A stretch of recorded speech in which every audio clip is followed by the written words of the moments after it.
12, 13, 14 वर्ष की अवस्था होती है तो काम वेदना जागृत होने लगती है। मन एक अलौकिक आकर्षण, भोगाकर्षण की तरफ भागने लगता है। एक चाह होती कोई हमारा ऐसा दोस्त हो, कोई हमारा ऐसा प्यारा हो जिसको हम अपना जीवन समर्पित करें। ऐसा होता है, एक माया का ऐसा आकर्षण होता है। इसीलिए पूर्व में गुरुकुल भेजा जाता था, बिल्कुल भोग विलासता से दूर, एकांत में महान ब्रह्म ऋषियों के शासन में, चाहे वो राजकुमार हो चाहे गृहस्थ बालक हो, एक ही संगत में बैठाल कर अध्यात्म विद्या के द्वारा, नियम संयम यम के द्वारा उन्हें पूर्ण किया जाता था। उनका ज्ञान पूर्ण, उनका संयम पूर्ण, विचार उनका सत्य, फिर वहां निर्णय लिया जाता था अब मैं आजीवन नैष्ठिक ब्रह्मचारी रहकर संन्यास लूंगा, अब मैं गृहस्थ में जाऊंगा। दोनों की पद्धतियां थी। गुरुजनों को संतुष्ट करके एक विरक्त मार्ग में चले जाते, गृहस्थ मार्ग में। जो गृहस्थ मार्ग में जाते, पाणी ग्रहण हुआ, उसमें भी गुरुकुल में रहकर शिक्षा मिली है। कब, कैसे, किस विधान से हमें ब्रह्मचर्य का गृहस्थ में प्रयोग करना है। ऐसा नहीं कि मनमानी व्यभिचार प्रवृत्ति। यहां तो अब ऐसे आचरणों की बढ़ोतरी हो रही जहां शास्त्र, संयम, गुरुजनों की आज्ञा, इनका तो कोई महत्व ही नहीं रह गया है। कैसी कलयुग की विचित्र मलिन चाल। जिस अवस्था में असंग रहकर विद्या का अध्ययन करना, स्वास्थ्यवर्धक चेष्टाएं करके स्वस्थ होना, समाज सेवक, देश सेवक, परिवार को सुख पहुंचाने वाला आचरण, अध्यात्म विद्या का ज्ञान, वहां छोटे से ही भोग वासना प्रवृत्ति की बढ़ोतरी, वो दोस्ती, विपरीत भावनाएं, व्यसन। समलो भाई, सबसे हाथ जोड़ के कह रहा हूं, बहुत कीमती आपका जीवन है। जिस जीवन को छोटे छोटे बच्चे गांजा, भांग, अफीम, ड्रग्स, चरस, ये क्या हो रहा है? अभी आपकी 20-22 वर्ष की अवस्था है, आप व्यसन में आसक्त हो गए, आप व्यभिचार में आसक्त हो गए, तो किस बुद्धि से आप देश सेवा करेंगे? किस बुद्धि से आप अपना उद्धार या अपने परिवार को सुख पहुंचाएंगे? ब्रह्मचर्य जीवन है, ब्रह्मचर्य जीवन है। ब्रह्मचर्यहीन जीवन मृत्यु है। पूज्यपाद सिउड़िया बाबा जी महाराज, साक्षात ब्रह्म। जिसको ब्रह्मचर्य धारण करना है, ध्यान देकर सुनिए। सबसे पहला कार्य उसकी दिनचर्या में, चाहे बच्चा हो, चाहे जवान हो, या जो कोई भी हो, सूर्य उदय के पहले रात्रि के चौथे प्रहर में ही जाग जाना चाहिए। अपने तो अर्धरात्रि के बाद ही जाग जाते हैं। चौथे पहर में प्रातः 4 बजे बिल्कुल जग जाना चाहिए। और जो 8-10 बजे तक सोता है, वो कोई भी हो, ब्रह्मचारी रह ही नहीं सकता, ब्रह्मचर्य रह ही नहीं सकता। वो स्वप्न दोष का शिकार होगा, वो नाना प्रकार की कुचेष्टाओं का शिकार होगा पक्का। क्योंकि बुद्धि को सत्य प्रकाश की तरफ प्रेरित करने वाले भगवान भुवन भास्कर हैं। वो पधार रहे हो, आप सो रहे हो सैया पे, आपकी आयु, श्री, कीर्ति, बल सब नष्ट होगा। देखो ना, जो 10-10 बजे तक सोते हैं, देखो ना, उनसे बात करके देखो, एकदम ऐसा लगता है बुझा हुआ जीवन। कोई भागवतिक तेज उत्साह न वाणी में, न नेत्रों में, न तन में। क्या जीवन, मृत जीवन। सबसे पहला नियम लीजिए, जहां भी आपको शब्द सुनाई दे, आपका जीवन ब्रह्मचर्य ही अमृत है और आपका जीवन ब्रह्मचर्यहीन ही मृत्यु है। ब्रह्मचर्य रहने के लिए आपको अपनी दिनचर्या सुधारनी होगी। प्रातः 4 बजे आपको उठना ही होगा, तभी आप ब्रह्मचर्य रह सकते हैं। अगर आप नहीं उठते तो आप देख लेना, इसका आध्यात्मिक प्रभाव पड़ता है। आप देखिएगा 3 बजे से लेकर के सूर्य उदय के तक अगर आप सोते हैं तो आपका स्वप्न दोष बढ़ेगा, आपका संयम बिगड़ेगा। अगर आप कोई ऐसी कुचेष्टाएं नहीं किए हैं तो स्वप्न दोष की संभावना ही नहीं होती। आप बाल्यावस्था से कुचेष्टाएं करते हैं संयम विरुद्ध रहते हैं तो आप ना चाहते हुए फिर सामर्थ्यहीन हो जाते हैं, ब्रह्मचर्यहीन हो जाते हैं। बहुत ध्यान दें, ये अध्यात्म में जैसे पूरा मकान बनने के लिए नींव मजबूत होना जरूरी है, चाहे जयखंड का बना लो आप, अगर नींव मजबूत है, नींव मजबूत नहीं तो फिर मकान ढह जाएगा। ऐसे ही ब्रह्मचर्य हर मार्ग, चाहे जिस मार्ग में चलना चाहो, चाहे जिस संप्रदाय में चलना चाहो, चाहे लौकिक मार्ग हो या पारलौकिक, आपका ब्रह्मचर्य नींव है जीवन की। इसको मनोरंजन मत समझो। कैसी तुम्हारी दुर्बुद्धि, अपने हाथ से तुम अपना नाश करते हो। कैसी कैसी दुर्बुद्धि जागृत हो गई, सावधान। पूज्यपाद बाबा कह रहे हैं, जब प्रातः काल उठो, कोई भी हो, अगर थोड़ी भी आस्तिकता है तभी तो ब्रह्मचर्य की भावना आप धारण करोगे। तो उठकर पहला कार्य प्रभु का स्मरण। अपने तो प्रभु के स्मरण की सरसता प्राप्त करने के लिए पहले तो गुरुदेव और भक्तों का स्मरण, फिर प्रभु को। मोरे मन प्रभुस विश्वासा, राम ते अधिक राम कर दासा। भक्त सुमिरन से भगवान बहुत जल्दी प्रसन्न हो जाते हैं। हरि को निज यस ते अधिक भक्तन यस पर प्यार। सबसे पहले महान भक्तों का स्मरण, उनसे हमें सामर्थ्य प्राप्त होती। जब उनका स्मरण करते हैं तो उनकी भजन शक्ति, उनकी कृपा शक्ति हमको बल देती है। हमारी दिनचर्या परम पवित्र और शास्त्र सम्मत होती है। फिर बिना, जैसे आजकल वो चल पड़ा है चाय काफी, बाबा मना करते हैं। ये दिनचर्या ब्रह्मचारी की नहीं होती कि आप सुबह उठे, चाय पिए, फिर सो, नहीं। हाँ, जल के लिए आयुर्वेद में सिद्धांत है, बिना कुल्ला व मंजन किए आप जल पिए तो जो मुख में, वो आपके उदर को साफ करेगा जाके, आपके उदर को रोग रहित करेगा जाके। अधिक से अधिक पानी, अधिक से अधिक। अगर उल्टी हो जाती तो और अच्छा होता है। जैसे आप पिए, 2-4-10 कदम टहले, आपको उल्टी लगे, अगर उल्टी कर दिया तो बहुत अच्छा होगा, क्योंकि पित्त और सब गर्मी निकल गई, नहीं हो रही, पच गया है। फिर इसके बाद आप शौच स्नान आदि क्रिया कीजिए। फिर पवित्र जब शरीर हुआ तो जैसे भजन आवश्यक है वैसे व्यायाम आवश्यक है, वैसे प्राणायाम आवश्यक है। वैसे आपको 2 किलोमीटर दौड़िए, कुछ शारीरिक ऐसा व्यायाम, कुछ ऐसे भी व्यायाम करते हैं। ये कोई व्यायाम पैर से करना, बहुत से, ये कोई व्यायाम का मतलब पसीना निकले शरीर से, आपके शरीर को 1-2 किलोमीटर दौड़िए। अच्छा, बाहर दौड़ने का नहीं तो जगह जगह से सुविधाएं आजकल हो गई हो, ट्रेडमिल, हाँ उसमें, और ऐसे कुछ साधन है जिससे करिए। ये भजन है। अगर शरीर स्वस्थ है, पुष्ट है, तो आप भगवत सेवा, देश सेवा सब कर सकते हैं। व्यायाम और जैसे भजन आवश्यक।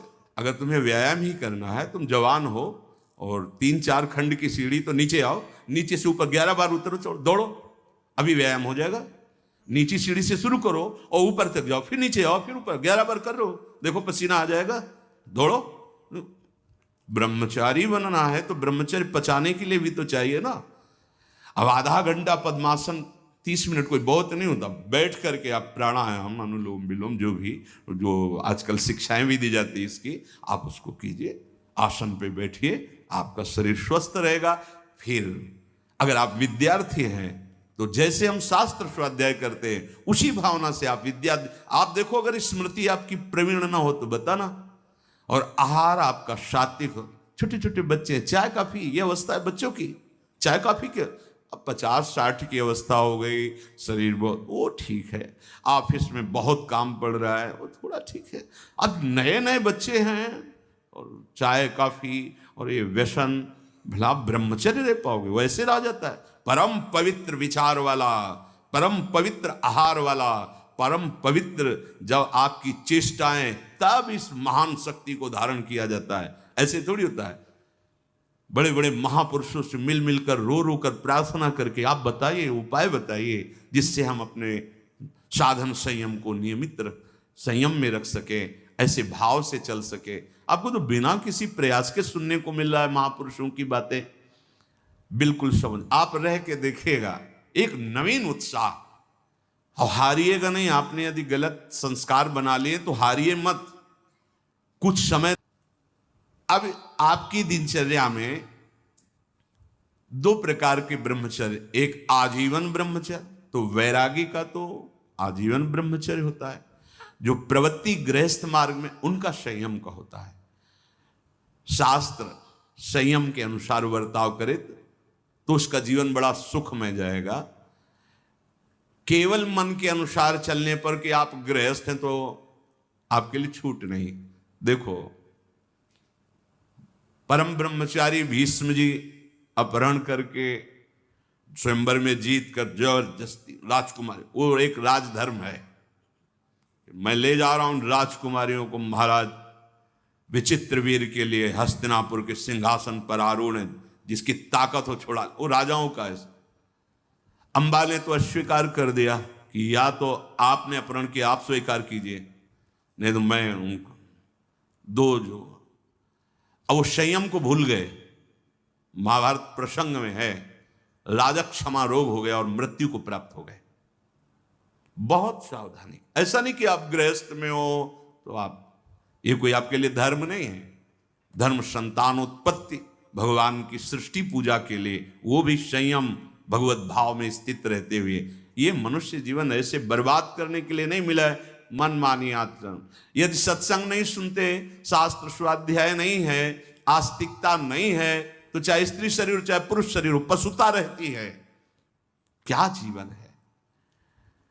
आजीवन ब्रह्मचर्य पालन करने की जिसकी इच्छा है, नैष्ठिक ब्रह्मचर्य, उसको किसी भी प्रकार से इन अष्ट मैथुनों का स्पर्श नहीं करना चाहिए, संयोग नहीं होने देना चाहिए। और जो गृहस्थ में भी, तो वो भी सावधान। पाणी ग्रहण जिससे किया है वो भी समय मर्यादा के अनुसार। अष्ट प्रकार के ये मैथुन है। पहला, गंदी बातें देखते हैं तब हमारे अंदर गंदी बातों का चिंतन होता है, फिर संकल्प बनता है। पहला, जो हम देखते हैं उस पर सुधार करो, जो हम सुनते हैं उस पर देखो। कोई ऐसी बात तो नहीं सुन रहे जो हमारे अंदर काम जागृत कर दे, कोई ऐसा दृश्य तो नहीं देख रहे जो हमारे अंदर काम जागृत कर दे, कहीं हम ऐसी कोई बातें तो नहीं बोल रहे हैं जो काम उत्तेजना प्रकट कर दे। तीन बातें। पहला, ध्यान दीजिए, इसी से भोग संकल्प बनता है। पहला, भोग संकल्प त्यागी। वो बनता कैसे? प्रधान बात, आपको ऐसा कोई दृश्य नहीं देखना जिससे आपके अंदर कामोत्तेजना जागृत, इसका प्रभाव पड़ता है। अभी आप कोई ऐसी बात करुणा की सुने तो आपको रोना आ जाएगा। आप कोई ऐसा दृश्य देखें तो आपका हृदय पिघल जाएगा। आप वाणी से कोई ऐसी करुणा की बात कर, आपको रोना आ जाएगा।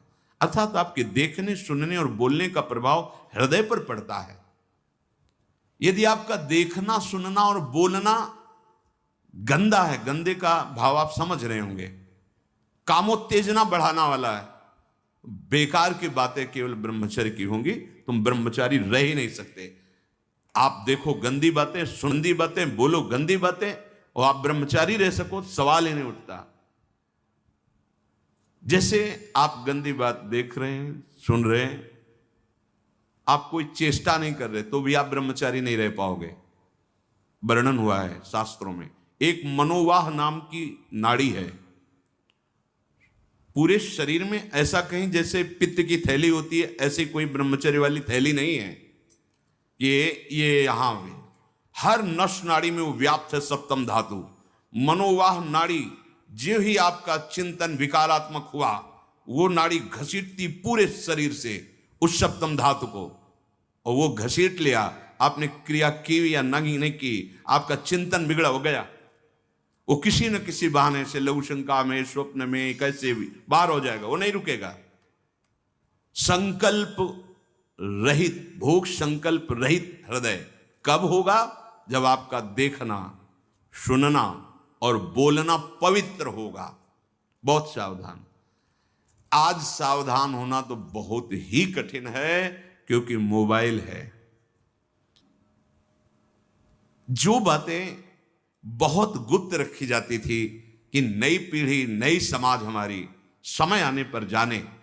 बड़े बुजुर्ग घर की माताएं बहनें जब बेटी का ब्याह होता था तब एकांत में शिक्षा देती थी, तुम्हारा पति ऐसा, ऐसे व्यवहार करना, ऐसे चलना, अब तुम गृहस्थ में जा रहे हो तो ऐसा ऐसा। अब छोटे छोटे बच्चे बूढ़ों को समझा सकते हैं, इतना ज्ञान है उनको, क्योंकि हाथ में मोबाइल है। गूगल में सर्च करो, यूट्यूब में सर्च करो, आपको सब शिक्षाएं मिल जाएंगी, जिस मार्ग की, चाहे अध्यात्म मार्ग की या कुमार्ग की, सब भरी हुई हैं। और प्रायः कोई बिरला ही होगा जो मोबाइल रहित हो। जैसे भगवान सर्वत्र विराजमान है, ऐसे माया ने सर्वत्र रचना कर दी मोबाइल की। हर चीज में कुछ गुण हैं, कुछ दोष हैं। अगर मोबाइल रखो तो गुण ग्रहण करो, बहुत आवश्यक है। ठीक है, आप कहीं ऐसी जगह फंस रहे हैं, फोन कर दिए, सहयोग मिल गया, आप पुलिस को फोन कर सकते हैं, घर को फोन कर सकते हैं। जहां चिट्ठी जाती थी महीनों में, वहां मिनट में बात कर लो, बड़ी सुविधा है। लेकिन कुमार्गगामी प्रवृत्ति की सुविधा उसमें मत लीजिए। अगर आप वो बातें देखेंगे, आपके पास मोबाइल है, एकांत हुए और आप 4 साधक बैठकर या 4 नौजवान बैठकर, आप अपने को संभाल नहीं सकते। एक दृश्य देखा आज आमिल ने कि एक वैश्या किसी के साथ जंगल में ऐसे, उस दृश्य ने नीच आचरणों में फंसा दिया। एक दृश्य देखा, सौभरी ऋषि ने मछली की 50 राजकुमारियों से ब्याह किया जाके मानधाता की। दृश्य ही देखने मात्र से भ्रष्ट हो जाना होता है। फिर आप उसको तो सर्च करके, इच्छा करके देख रहे हैं। हाथ जोड़कर प्रार्थना है, इस आग से बचो। ये आग तुम्हारे सुकृतों का नाश करके, तुम्हारी जीवनी शक्ति का नाश करके तुम्हें ऐसे चिंता, शोक, ऐसे दुख में फंसा देगी, फिर नहीं निकल पाओगे। त्यागात् शान्तिरनन्तरम, भगवान ने कहा, भोग के बाद शांति नहीं, तृष्णा पैदा होती है। भोग के बाद शांति नहीं मिलती है।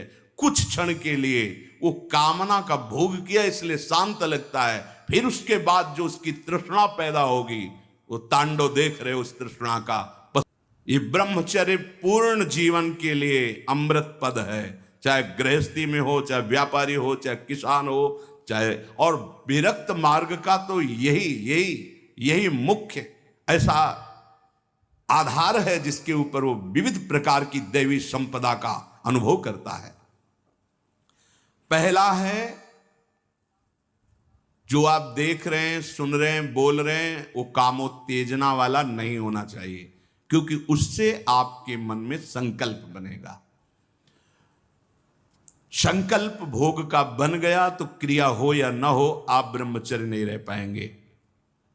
एक बार परमहंस स्वामी श्री ओंकारानंद सरस्वती जी महाराज, साक्षात मूर्तिमान ब्रह्म, नजफगढ़, कानपुर, गंगा के किनारे, बहुत ही ज्ञान संपन्न महापुरुष, तो हिम्मत करके पूछा गुरुजनों से, तो अपनी बात, कई ऐसे साधकों में परस्पर वार्ता को कहते स्वप्न दोष हो जाता है, तो हम कैसे अखंड ब्रह्मचारी माने जाएंगे। महाराज ने जो वचन बोले, यदि आप कोई कुचेष्टा नहीं करते और कुछ काल के बाद ऐसा होता है, आपने स्वप्न में भी कोई गंदे दृश्य या गंदी भावना नहीं देखी, स्वाभाविक आप जगे ऐसा, तो बोले जैसे उफान आती है किसी वस्तु में, वो वास्तविक जो ब्रह्मचर्य, जो संतानोत्पत्ति वाला, वो नहीं निकल पाएगा। उसके ऊपरी भाग का, उससे कोई हानि नहीं होती। यदि आपने कुछ चेष्टा पहले से अभ्यास की है और आपका स्वप्न में गलत संकल्प बन गया है, फिर वो वैसा माना जाएगा। इसलिए संकल्प का त्याग करे, कभी कुचेष्टा न करे। स्वाभाविक कभी खान पान बिगड़ गया या कभी स्वाभाविक ऐसे अधिक श्रम, अधिक थक जाने से ऐसा हुआ, तो बोले वो ब्रह्मचर्य खंडन नहीं माना जाता, ऐसा उन्होंने बताया। दूसरा, अब हम सामने तो आंख नहीं मिला रहे काम भाव से, लेकिन हम छुप करके किसी शरीर को देख रहे हैं। किसी शरीर का प्रयोग इसलिए किया कि चाहे जो साधक हो, जिस भावना का साधक हो, काम भाव से किसी भी शरीर को देखना, वो उसके लिए अष्टमैथुनों में आता है और वो ब्रह्मचर्य नहीं धारण कर पाएगा। भावनाएं हैं अलग अलग, काम भावना का अलग अलग आरोप शरीरों में किया गया है। समय परिवर्तन के साथ बुद्धि का परिवर्तन होता जाता है, कामनाओं का अलग रूप होता चला जाता है।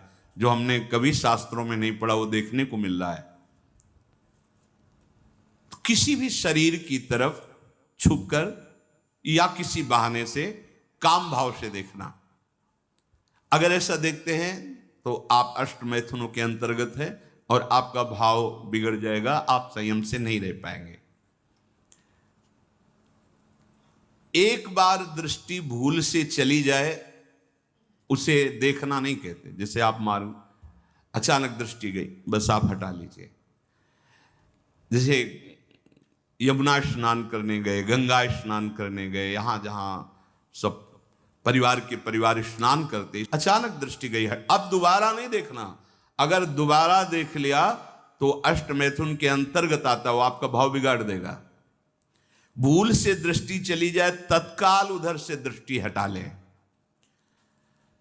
किसी भी माता बहन को जिसको जो गृहस्थ में पाणी ग्रहण किया वो अर्धांगिनी, इसके अलावा जहां भी दृष्टि जाए अपनी दृष्टि को सुधारना है। जैसे हम अपनी मां के पास रहते हैं तो क्या भाव हो, कोई गलत भाव थोड़ी आता। अपनी बहन के साथ रहते हैं तो क्या गलत भाव आता है।